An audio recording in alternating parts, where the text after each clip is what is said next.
Okay, good afternoon to the hiring team. First of all, thank you for the time and effort you've taken to review my application. I'm genuinely grateful for this opportunity to elaborate my qualification for the developer position.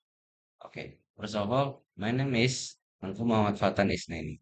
I recently completed the Bachelor of Degree of Information System at Telkom University Jakarta, graduating with a GPA of 3.7. I would like to start by explaining why I choose information system and how that choice shapes me as developer today. Unlike pure computer science, which often focus heavily on the machine, information system focus on the bridge between technology and the business goals. During my 4 years of study, I didn't just learn how to write code. I learned how to architect systems that solve actual human problems, and my technical foundation is built on the full stack ecosystem. I am highly proficient in the back-end logic using PHP and the Laravel framework, and I balance with this dynamic front-end skills using JavaScript, Vue.js, and React. Beyond the code, I'm comfortable navigating Linux environment and managing database with my SQL. However, I believe a modern developer needs more than just a syntax knowledge. They need a mindset of continuous improvement. My GPA is a testament of my discipline, but my real value is in my ability to learn new complex tools, best programming, and apply them to create efficient workflow. Second, I want to highlight a specific part of my academic journey that demonstrates at my intellectual curiosity beyond standard web development. That is my work in data mining and machine learning. During in university, I became fascinated by the vast amount of data generated by social media platforms. I asked myself difficult question. Is it possible to mathematically predict if YouTube will go viral before they actually happen? To answer this, read papers. I didn't just read papers. I initiated a comprehensive project. First, the data engineering. I had to get raw data, clean it, and reprocess it.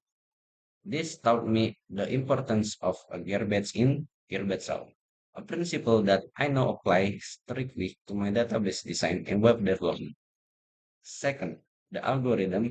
I choose to implement logistic regression for the classification. I spent tuning it weeks, the hyperparameter. It wasn't easy.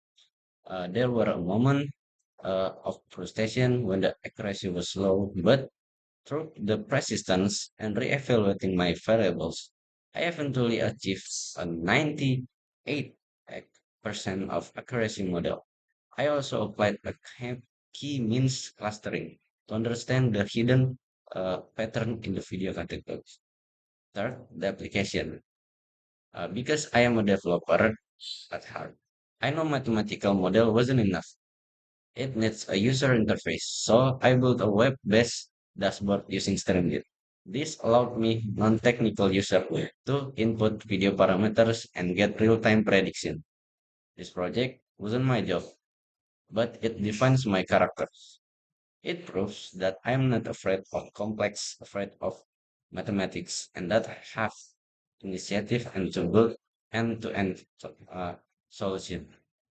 Uh, Now moving on to my professional framework, I believe the best backend developers are those who deeply understand the front-end user journey. I validate my internship in Jatlindo Perkasa as UI UX designer. I was entrusted with the core transaction interface, transferring funds, bill payment, and email top-ups. My takeaway from this was concept of empathy in engineering. Now, when I write an API endpoint in Laravel, I structure the JSON response in a way that make it easy for the front end to consume because I know the pain of a UI designer dealing with a bad data structure. Furthermore, my soft skills were forth in fire of leadership. I serve as a laboratory assistant for a website application development. My role was to mentor a class of students, guiding them from basic had like HTML or CSS to building a complex apps with Laravel. Teaching is a unique challenge.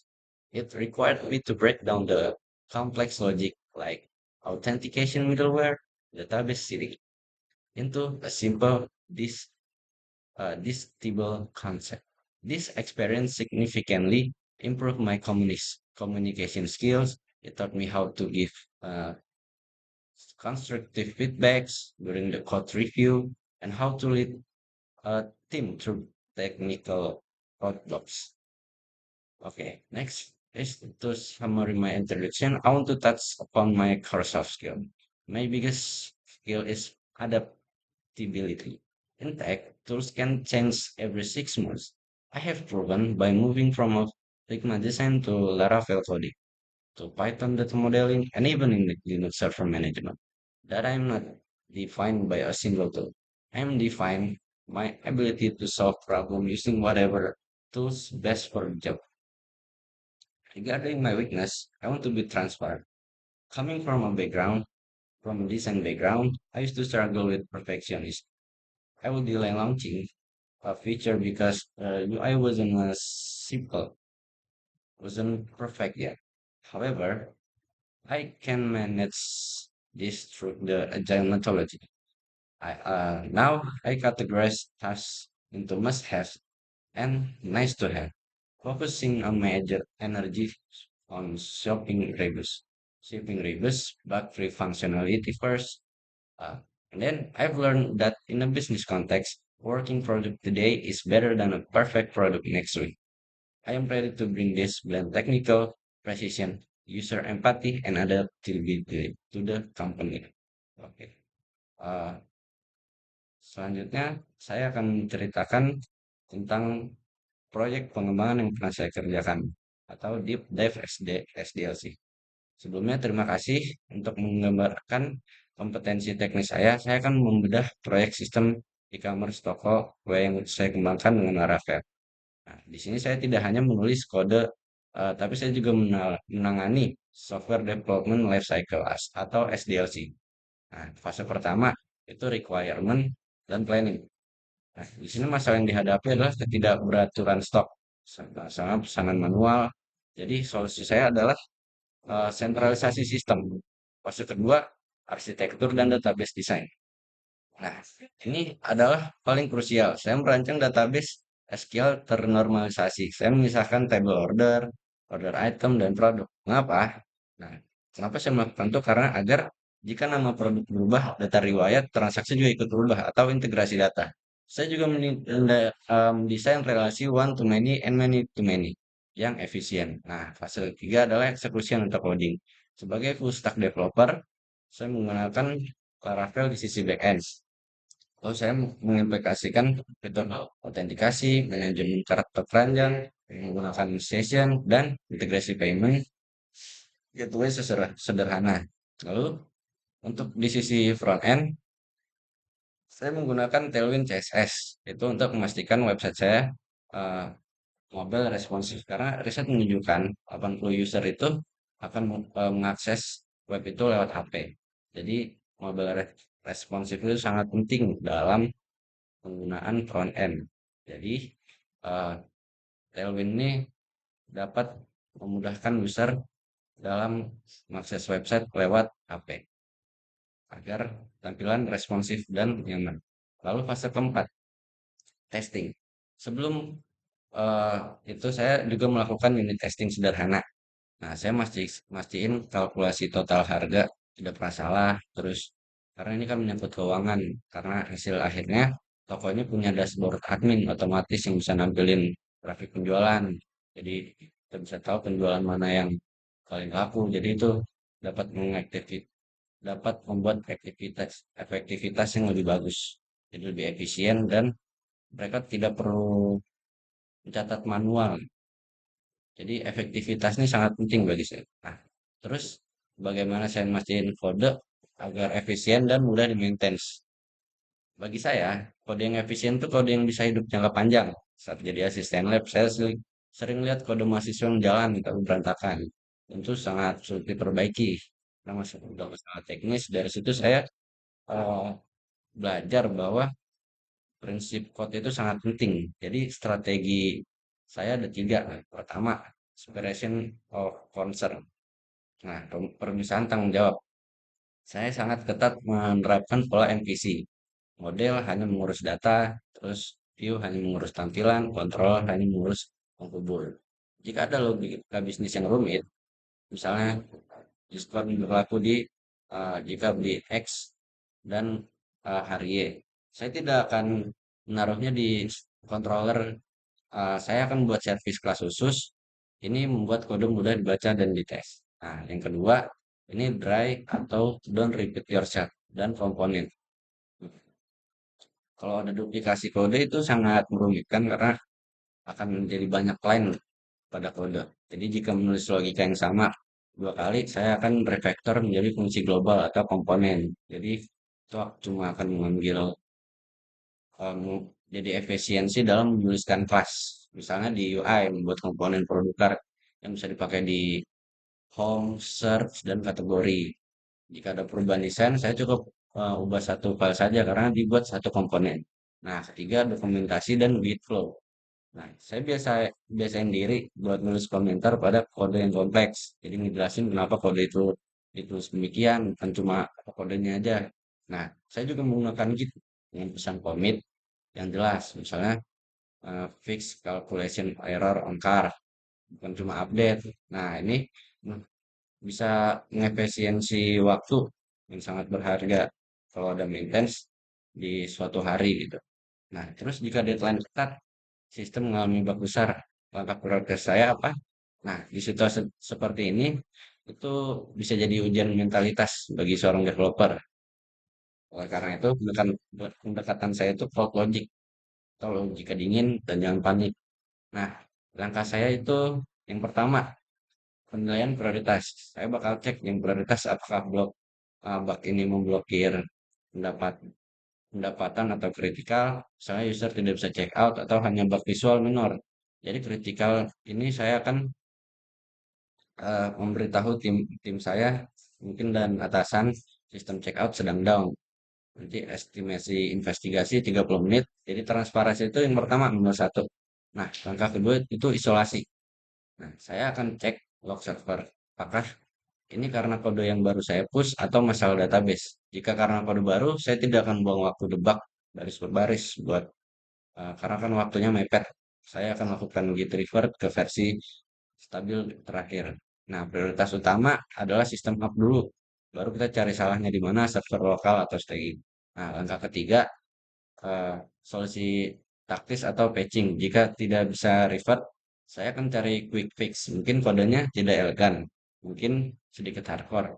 Nah, untuk sementara, asalkan sistem jalan dan user bisa transaksi, setelah deadline lewat, suasana tetap eh, calm gitu atau tenang. Jadi barulah saya wajib lakukan refactoring untuk berbagai kode backup tersebut agar sesuai standar lagi. Nah, intinya yang di sini itu selamatkan bisnis agar proses bisnis itu bisa berjalan dulu. Nah, untuk rapi kodenya belakangan karena eh, jika fungsi bisnis tidak berjalan tentu akan merugikan dari segi revenue. Terus kenapa saya harus dipilih Bapak atau Ibu harus milih saya karena bukan sekedar fresh graduate biasa. Saya memiliki paket lengkap antara teknis dan empati. Secara teknis, seperti saya sudah jelaskan, saya menguasai Laravel, database, dan logika data science. Saya bisa langsung terjun tugas development tanpa perlu pelatihan dasar. Nah, namun yang lebih penting, saya memiliki mentalitas pengalaman saya saat bekerja sebagai UX terus menjadi asisten lab saya eh, mengajarkan untuk peduli pada hasil akhir. Nah, saya tidak akan sekedar bilang kode saya jalan di laptop saya. Saya akan memastikan kode itu jalan di server, mudah dipakai, dan mudah dimengerti oleh rekan tim saya. Nah, kombinasi antara kemampuan problem solving dan analitis ini dan kemampuan komunikasi tim membuat saya dapat berakselerasi di perusahaan. Terus, adakah pertanyaan untuk perusahaan? Saya sangat tertarik sebenarnya dengan visi jangka panjang perusahaan. Jadi saya punya dua pertanyaan strategis. Yang pertama, terkait scalability dan arsitektur. Ingat saya punya ketertarikan pada back-end performance, bagaimana arsitektur sistem di sini menghadapi high traffic gitu. Apakah saat ini tim sedang bertransisi di microservice atau masih mengoptimalkan monolitik? Karena saya ingin tahu bagaimana eh, tim di sini itu menangani sebuah bug. Ingin tahu tantangan teknis apa yang eh, akan saya hadapi gitu. Terus kedua itu terkait engineering culture. Saya percaya developer itu berkembang lewat feedback. Jadi di tim ini apakah ada gitu budaya kode review yang rutin atau sesi misal tech talk sederhana gitu di internal di mana kita bisa saling sharing ilmu baru. Terus saya juga ingin berkontribusi dalam lingkungan yang saling mendukung untuk pertumbuhan skill teknis. Mungkin itu aja yang dapat saya sampaikan. Sekali lagi terima kasih atas sesi wawancara yang mendalam ini. Saya sangat berterima kasih dan berharap bisa berkontribusi pada perusahaan ini. Terima kasih. Selamat sore. Tadi siang kan?